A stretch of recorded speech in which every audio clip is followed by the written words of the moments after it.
гурил үйлдвэрлэл дотоодын зах зээл үйлдвэрлэгчдэд тулгарч байгаа зорилтуудын талаар Улаанбаатар гурил компани гүйцэтгэх захирал О.Доржхандтай ярилцахаар урьсан байна. Сайн минут танд өдрийн мэндийг хүргэе. Сайхан намарч байна.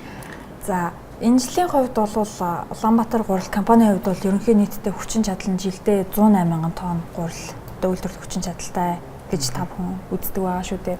Дотоодын зах зээлийнхаа одоо ерөнхийдөө хангаж байгаа хувь хэмжээ эзлэх хувь хэмжээгээ бол нэмэгдүүлэх боломж байна. Яг өнөөдрийн байдлаар гурил үйлдвэрлэгчдийн хувьд ер нь өрсөлдөөн хэр байна?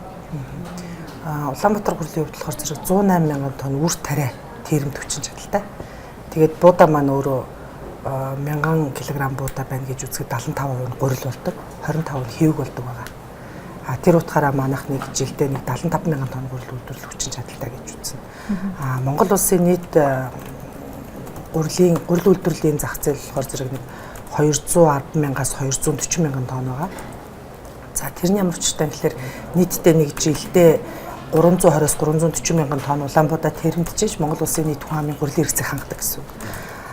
Тэрэн дээр одоо сүүлийн 2016-17 оны статистикийн мэдээлэл аваад үзэх юм бол 208-аас 210 мянган тонны гурил үйлдвэрлэсэн.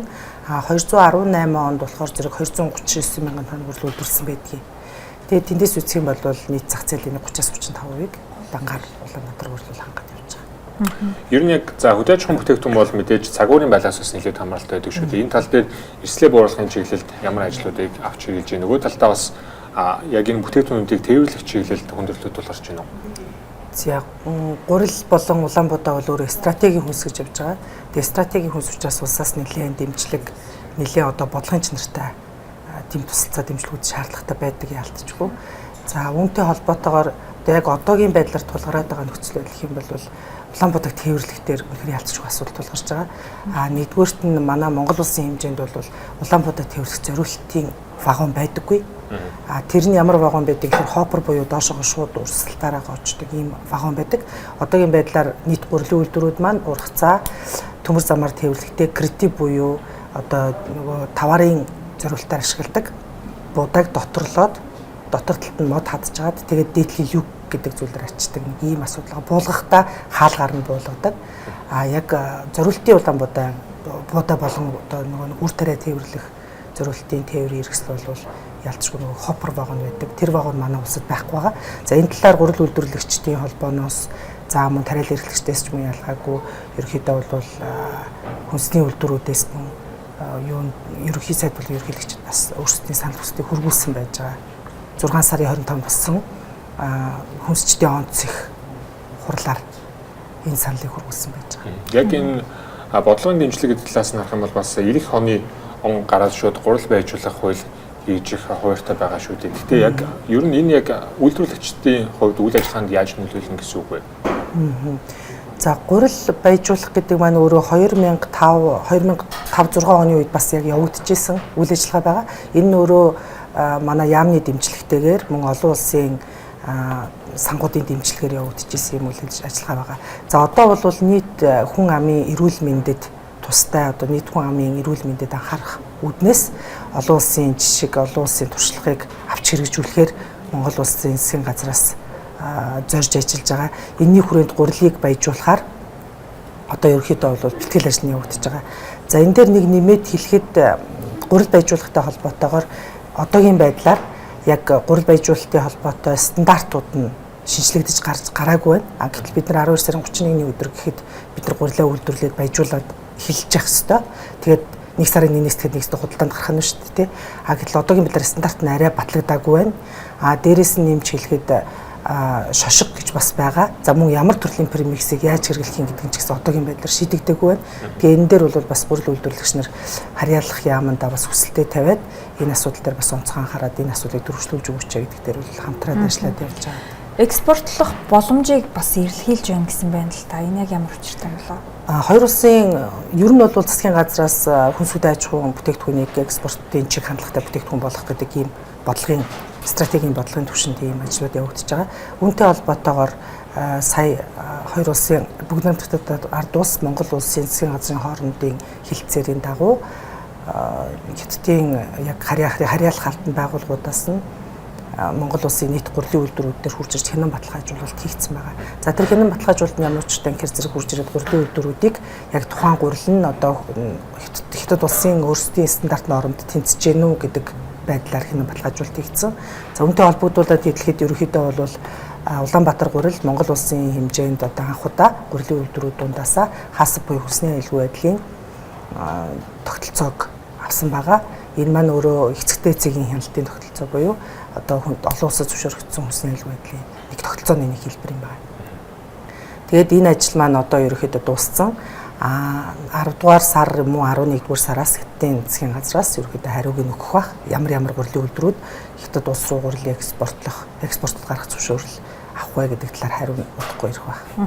Та бүхэн бас судалсан байх л та яг за хөдөө аж ахуйн яам ерөн засгийн газрыг харах юм бол мэдээж уул уурхаагаас эдийн засгаа төрөлжүүлье гэдэг бодлого баримтж байгаа. Нэг чухал баг нь яхааргүй хөдөө аж ахуйн салбар болж байна. Тэгэхээр яг эдгээр компаниуд гадагшаага Хятадын зах зээл рүү ч юм уу Оросын зах зээл рүү яг бүтээгдэхүүн нийлүүлэхийг ихлээр үнэхээр бодиттой өрсөлдөх чадвар бас хэрвээ Монгол улсыг харах юм бол ялангуяа тариалан бүтээгдэхүүн бол жилдээ нэг удаа ургац авдаг уур амьсгалын нөхцөлтэй орно шүү дээ. Ийм нөхцөлд Хятадын зах зээл бүтээгдэхүүн ер нь манай гурилны ч юм уу ямар шин чанар нь бусад орны худалдаа авч нарт илүү сонирхолтой байна. За ерөнхийдөө бол яг Хятадын зүгээс сонирхож байгаа ягаад Монгол улсаас гурил импортоор авах сонирхол байна вэ гэвэл илүү одоо илүү тийм экологийн гэдэг талаас нь сонирхож байгаа юм л да.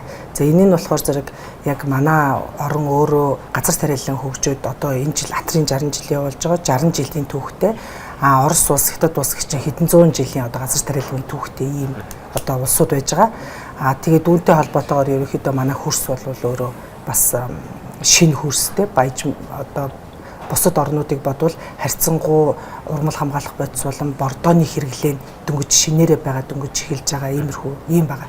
Тэр утгаараа ер нь бол аль болох нөгөө эко хүнс авъя гэдэг эко бүтээгдэхүүн хэрэглэх гэдэг утгаараа ерөөхдөө сонирхож байгаа гэдэг мэдээллийг Хятадын 6 дугаар сард ирсэн Хятадаас ирсэн тэр аудиторууд нь өгчээсэн. Тэгээ тэр талаараа илүү сонирхож байгаа. Тэрнээс бол яг одоо нийтдээ Хятад улсын одоо нийт гурил хэрэгцээг хангана гэдэг бол Монгол улсын хувьд бол угаасаа ямарч боломжгүй. Манай улс бараг ирээнийгч хангаж одоо дийлэхгүй. Оросын хувьд болохоор зэрэг Орос өөрөө жилдээ нэг 50 сая үр тариа хураадаг. Өөрөөсөө яг гурилын болоод Улаанбуудай экспортлогч орн байхгүй юу? Хамгийн том экспортлогч орнуудын нэг гэсэн үг. Тийм болохоор зэрэг Орос руу бол ер нь экспортод гарна гэсэн юм байхгүй. Гарах нь бол Хятад улс буюу бусад одоо 3-40 хөршүүд рүү гарах юм боломж байна. Ер нь яг за энэ жилийн хувьд ер нь үр тарианы ургац хураалт ямархуу байгаа яг одоо цаг үеийн өөрчлөлт ч гэдэг юм уу те ямархуу байдлаар жил хэрэгжсэн үр тарианы ургац хураалт гарцад нөлөөлж байна. Та бүгдийн бас гол төв хийд учраас ажиллаж байгаа хэл та. Төрүүчийн яг өөрийн тань хэлдгээр бол Улаанбуудай бол яалтчгүй шууд л одоо Монгол улсын хувьд бол шууд цагаагаараас хамааралтай. За бороо орсон жилдээ тийм ээ яг тухайн хэрэгтэй бууданд одоо чиг хэрэгтэй байгаа үед бороо орсон жилдээ бол сайхан ургацдаг. Бороо ороогүй гантай жилдээ бол ургац алддаг ийм л байгаа.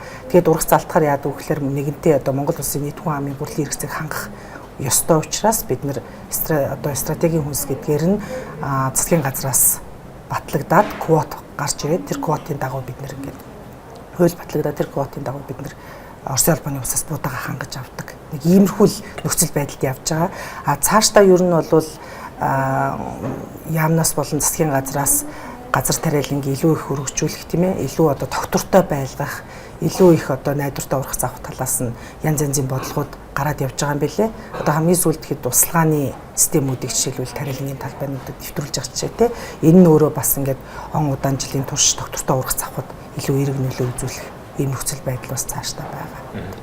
Яг компаниудын за гурил бол мэдээж хэрэг стратегийн ач холбогдолтой бүтээгдэхүүн таны хэлсэнчлэн тэгэхээр сүүлд бас инфляцийн дүнг харж байгаа юм бол махны үн нэлээд нэмэгдлээ л дээ. Нөлөөлөгч гол хүчин зүйл нь бас өмнө түвшийнхэн худалдаж авсан байж магадгүй гэдэг ярианд явж байна. Энэ тал дээр ер нь хэрвээ танай компани бүтээгдэхүүн урагшаага тодорхой хэмжээгээр худалдагдах, экспортлогдох боломж бүрдэх юм бол энэ нь яг хүнд яаж нөлөөлнө гэсэн үг үү? Ер нь ямар бодлого цаанаас нь ямар саналууд ирдэг юм бол?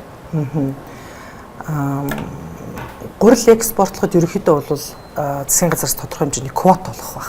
Яг бол дотоодын нийт хэрэгцээг хангаж иж дараачийн одоо илүүдэл бүтээгдэхүүнийг экспортод гаргах гэдэг ийм асуудал яригдана. Нэгдүгээрт хоёрдугаар болохоор зэрэг гурил хэрвээ экспортод гараад эхлэх юм бол бид нэр одоо Турк улс шиг жишээлбэл Турк улс бол Оросын албаны улсаас импортоор хэдэн 100 мянган хэдэн сая тонноор нь гурилыг импортоор аваад тэгээд буцаагаад ойрхон орнуудын улсууд буюу Иран, Ирак руу экспортод гаргадаг. Нэгсэндээ нэм үртэг гişin гэсэн бүтээгдэхүүн үйлдвэрлээд гаргадаг юм уус байхгүй. Өөрсдөө бол газар тариалангийн нутаг дэвсгэр бол маш багатай. За үүнтэй адилханаар бид нэр Оросын холбооны улсаас импортоор гурил оруулж ирээд тэгээд буцаагаад экспорт гаргах ийм боломж болцоо байна уу гэж бид үзэж байгаа, бид харж байгаа. За тэгээд энэ одоо ямар учраас биднэрт ийм боломж байна вэ гэж харж байгааг бол нийтдээ Монгол улсын хэмжээнд нөгөө 320 мянган тонн буудаа тэрэмдэх шаардлага байгаад байгаа шүү дээ үндсэн хэрэгцээ. Гэтэл одоогийн байдлаар Монгол улсын нийт гурил үйлдвэрлэлийн нийт хүчин чадал бол сая тонн болсон байж байгаа. Жилдээ бид нар 1 сая тонн бүтээгдэхүүн үр тариа тэрэмдээд 750 мянган тонн гурил үйлдвэрлэх хүчин чадалтай боловч дотоодын нийт хэрэгцээ болон нөгөө импортоор будаа авдаггүй стратегийн хүнс гэдгээр нь Улаанбуудай зөвхөн дотоодоос авах гэдэг ийм шаардлагатай байгаа учраас одоогийн байдлаар үйлдвэрлэлийн одоо хүчин чадлын ашиглалт ер нь тун таар байгаа. Тэгэхээр цаашдаа бол экспортод гаргахад бол бидэрт боломж байна уу гэвэл байгаа гэж харж байгаа. За бидний урилгыг хүлээн авч хүрэлцэн ирж ярьсанд маш баярлалаа. За баярлалаа.